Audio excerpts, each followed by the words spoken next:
उड़ीसा के एक गांव में बंधु मोहंती नाम के व्यक्ति रहते थे। वे बहुत ही गरीब थे और केवल भिक्षा मांगकर वे अपने परिवार का पालन पोषण किया करते थे। ये नित्य सत्संग के लिए जाया करते थे और इससे इनके मन के संकल्प बना कि जीवन का एकमात्र उद्देश्य है भगवत प्राप्ति करना। इसलिए ये भिक्षा को भी ज्यादा महत्व नहीं देते थे। बस पेट भरने के लिए 2-4 घरों में भिक्षा मांगते थे। यदि ना मिले तो उपवास कर लेते थे और एकांत में खूब नाम कीर्तन किया करते थे। उन्होंने अपनी पत्नी को भी जीवन का परम लाभ समझाते हुए अपने साथ नाम कीर्तन करने को कहा। अब दोनों पति पत्नी साथ में भजन करने लगे। बंधु के हृदय में विकलता आने लगी कि अब मुझे भगवान जरूर मिलेंगे। अब उन्हें किसी परिवार, मित्र, संबंधी आदि से मिलना अच्छा नहीं लग रहा था। उनकी हालत बहुत दयनीय थी। उनके पास बिल्कुल भी धन नहीं था। भिक्षा से भी अन्न कभी कभी ही मिलता था। उनके पास पहनने को फटे पुराने और गांठ बंधे हुए कपड़े ही थे। जब कई दिनों तक भोजन नहीं मिला तो उन्होंने अपनी पत्नी से कहा कि यदि तुम मेरा साथ दो तो हम मेरे एक मित्र के पास जा सकते हैं। मेरा मित्र बहुत धनी और कृपालु है, मुझसे बहुत प्यार करता है। 5 दिन का पैदल सफर है, लेकिन उसके बाद हमें कभी भूखा नहीं रहना पड़ेगा। उनकी पत्नी पतिव्रता थी और बंधु मोहंती की बात समझते हुए साथ चलने को मान गई। कई दिन से भूखे होने के कारण 5 दिन के लिए चलना असंभव सा था। बंधु मोहंती अपने 2 बच्चे और पत्नी के साथ उस गांव से निकल पड़े। रास्ते में जब भी बच्चे या पत्नी भूख के कारण चल नहीं पाते तो बंधु कोमल कोमल पत्ते चुनकर लाते और उनको खिलाते। उन्हें कई बार केवल पानी पीकर ही संतोष करना पड़ता था और अब सब आगे बढ़ते रहे। अंदर से प्रभु मिलन की चाह इतनी तीव्र थी कि बंधु मोहंती को भूख की परवाह ही नहीं थी। लेकिन अपने बच्चों और पत्नी को भूख से तड़पते देखकर वो अंदर ही अंदर भगवान से रोते हुए प्रार्थना करने लगे कि हे प्रभु, मैं तो भूख सह सकता हूँ, पर मेरे बच्चे कैसे इतना कष्ट झेल पाएंगे। ऐसा ना करे और ऐसा ना हो कि हम आप तक पहुंच ही ना पाए। इसलिए मुझे इतना सामर्थ्य देना कि मैं शीघ्र आप तक पहुंच जाऊं। बंधु मोहंती का परिवार लड़खड़ाते हुए किसी तरह 5 दिन में जगन्नाथपुरी पहुंचा। श्री जगन्नाथ मंदिर के दूर से दर्शन करते ही बंधु मोहंती साष्टांग लेटकर भूमि पर लौटने लगे और अपनी पत्नी से कहने लगे, मेरे कृपालु प्रभु के दर्शन हो गए। यही मेरा यार है। मैं कह रहा था ना मेरे मित्र के बारे में, ये वही है। मेरे प्रियतम, मेरे दीन बंधु स्वामी है। इनके सामर्थ्य से हम यहाँ तक पहुँच पाए हैं। अब चाहे प्राण भी छूट जाए कोई परवाह नहीं। उनकी पत्नी के हृदय में उतना अनुराग तो नहीं था, पर उन्हें इस बात का सुख था कि अब यहाँ पर भरपेट भोजन मिलेगा और भक्तों का संग भी मिलेगा। आनंद में चलते हुए बंधु और उनका परिवार सिंह द्वार के सामने पहुंचे। पत्नी और बच्चे भूख से व्याकुल थे, पर वह फटे कपड़ों की हालत में एक कोने में खड़े रहे। कोई उन्हें पूछ नहीं रहा था। सिंह द्वार पे बहुत भीड़ थी और कुछ देर बाद मंदिर के कपाट बंद हो गए।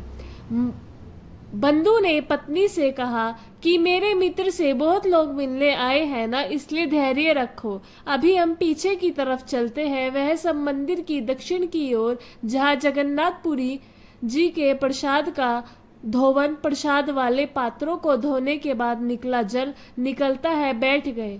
बंधु ने सबसे कहा कि इस पानी में प्रभु के पात्र धोए जाते हैं। हम अभी इसे ही पी लेते हैं और कीर्तन करते हैं। हम लोग बहुत भाग्यशाली है कि हमें प्रभु की प्रसादी जल पीने को मिल रहा है। कल सुबह जब मंदिर खुलेगा तो मेरे मित्र से हमें कुछ ना कुछ प्रसाद जरूर मिलेगा। यह कहकर पूरे परिवार ने एक एक कर वो प्रसादी जल पीकर ही अपना पेट भरा। पत्नी सोच रही थी कि इनके मित्र का तो पता नहीं, पर मैं धन्य हूँ जो ऐसा अनुरागी और धैर्यवान पति मुझे मिला। वो बंधु से कहती है कि आप जैसे राजी हो, हम सभी वैसे ही आपके साथ रहेंगे। हमें कोई कष्ट नहीं है। बंधु पूरा समय वहीं जल निकाल कर सबको पिलाते रहे और बोले, तुम लोग सो जाओ, सुबह मंदिर के पट खुलेंगे तब हमें प्रसाद मिलेगा। बंधु प्रभु की प्रसन्नता के लिए वहीं बैठकर नाम कीर्तन करने लगे और मन ही मन भगवान को धन्यवाद करने लगे। भाव से प्रभु से कहने लगे कि हे नाथ, आपने मुझे अपने धाम बुला लिया। मेरे मन को कोई कामना नहीं है, पर आप बस कुछ ऐसी कृपा करो कि मेरी पत्नी को विश्वास हो जाए कि आप मेरे मित्र हो। मुझे जितना चाहे कष्ट दो, पर मेरी पत्नी मेरे कहने पर इतना कष्ट सहते हुए यहाँ तक आई और मेरी ही आज्ञा से भजन कर रही है, कहीं इसका विश्वास टूट ना जाए। जगन्नाथ जी के मंदिर में भंडार गृह होता है, जहाँ कई कई दिनों का प्रसाद रहता है। उस भंडार गृह पर रात में ताला लगा दिया जाता है। भगवान वहां से एक थाल में सुंदर भोजन सजाकर मंदिर के बाहर लाए और फिर वो एक ब्राह्मण के वेश में खड़े होकर आवाज देने लगे, बंधु मोहंती नाम का कोई भक्त आया है क्या? देखो, भगवान ने तुम्हारे लिए प्रसाद भेजा है। रात्रि में बंधु और उसका परिवार वहीं सो रहे थे। अपना नाम सुनकर बंधु उठा और अपनी पत्नी से कहने लगा कि कोई मुझे पुकार रहा है क्या? बंधु उठे और घबराते हुए उसके पास गए। वहां जाकर देखा तो एक ब्राह्मण हाथ में विशाल रत्न जड़ित थाल में बहुत सारा प्रसाद लिए खड़ा है। ब्राह्मण ने मुस्कुराते हुए कहा, प्रभु ने अंदर से तुम्हारे लिए भोग की थाल भेजी है, इसे ले लो और प्रसाद खाकर थाल अपने पास ही रख लेना। मैं कल सुबह इसे वापस लेने आऊंगा। अपने हाथ में ले लिया और वो पत्नी से कहने लगे कि देखा, मैं कह रहा था ना, मेरे मित्र मुझे बहुत प्यार करते हैं। सब भीड़ चली गई तो अब उन्हें फुर्सत मिलते ही वह मेरे लिए प्रसाद भेज दिया।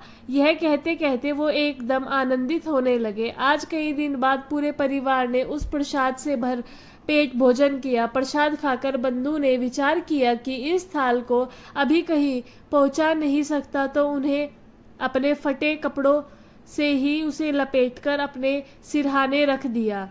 अगले दिन सुबह जब भंडार गृह खोला गया तो सबने देखा कि सब सामग्री अस्त व्यस्त थी।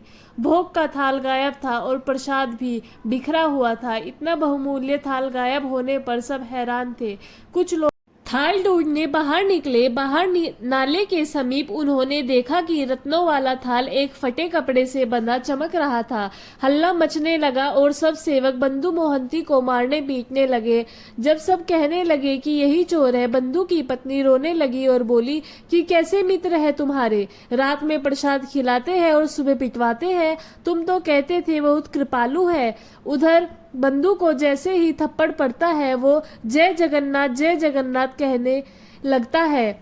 प्रभु अपने भक्त की स्थिति और धैर्य की ऐसी परीक्षा लेते हैं। कभी ऐसा संयोग बने तो हमें भी सह लेना चाहिए और उसे भगवान की इच्छा मानकर आनंदित होना चाहिए। बंधु मोहंती आनंद में मगन होते हुए नाम जप करते रहे। कोतवाल ने उनसे पूछा कि तुम्हें थाल कैसे मिली? बंधु ने बताया कि मुझे तो पता भी नहीं कि थाल कहाँ होती है और प्रसाद कहाँ होता है। रात में एक ब्राह्मण ने मुझे पुकार कर इस थाल से प्रसाद दिया। पुजारी ब्राह्मणों की पहचान कराए जाने पर बंधु ने बताया कि इनमें से कोई नहीं था। कोई मानने को तैयार ही नहीं था। सब कहते हैं कि यह झूठ बोल रहा है। अधिकारी कहने लगे कि यदि ये अंदर घुसा होता तो बाहर प्रधान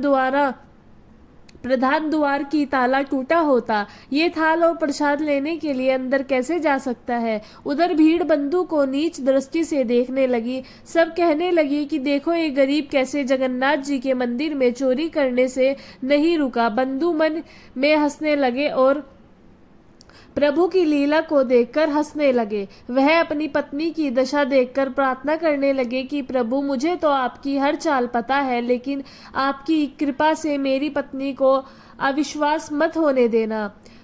पुरी के राजा प्रताप रुद्र गहन निंद्रा में थे। प्रभु अपने सपने में आए और कहने लगे, तुम यहाँ चैन से सो रहे हो और बाहर मेरे भक्त को चोर कहकर दुख दिया जा रहा है। तेरे कर्मचारी मेरे भक्त की पूजा न करके उसे गालियां दे रहे हैं, उसे मार पीट रहे हैं। मैंने रात में स्वयं उसे अपने भोग की थाल को प्रसाद में दिया था। वो मेरा प्रेमी और परम भक्त है। जल्दी जाओ और उसे क्षमा मांगो। तुम्हारे राज्य में यदि ऐसे भक्त का अपमान हुआ तो मैं तुम्हें दंड दूंगा। प्रभु की भी विचित्र लीला है। एक तरफ भक्त को पिटवा रहे हैं और दूसरी तरफ राजा को ही उसकी पूजा करने को कह रहे हैं। रुद्र जी को आज्ञा करते हुए प्रभु कहने लगे, मेरा आदेश है कि मेरे मंदिर के संपूर्ण हिसाब किताब का अधिकारी वही होगा। उसके दस्तखत से ही पूरे मंदिर की व्यवस्था चलेगी। यह कहकर भगवान अंतर्ध्यान हो गए। राजा तत्काल मंदिर की ओर भागे। वहां पहुंचते ही उन्होंने बंधु मोहंती को साष्टांग प्रणाम किया और हृदय से लगाकर उनसे क्षमा मांगने लगे। सबके सामने उन्होंने घोषणा कर दी कि जगन्नाथ जी का सीधा आदेश है, आज से मंदिर का पूर्ण अधिकारी यही होगा। इसी के दस्तखत से मंदिर की सब व्यवस्था चलेगी। बंधु वहीं अपने फटे पुराने कपड़ों में हाथ जोड़कर दैन्य भाव से खड़े रहे। राजा ने उनसे कहा कि प्रभु ने जो आदेश दिया है, कृपया आप उसे स्वीकार करें। आज भी जगन्नाथपुरी में बंधु मोहंती जी के वंशज मंदिर की सेवा करते आ रहे हैं। सारा हिसाब किताब उन्हीं बंधु मोहंती जी के वंशज संभालते हैं। इस कथा से पता चलता है कि प्रभु को प्रसन्न करने के लिए यह जरूरी नहीं है कि आप धनी हो या आप उत्तम कुल के हो। प्रभु के लिए प्यार और अपनापन ही हो तो वह रीझ जाते हैं।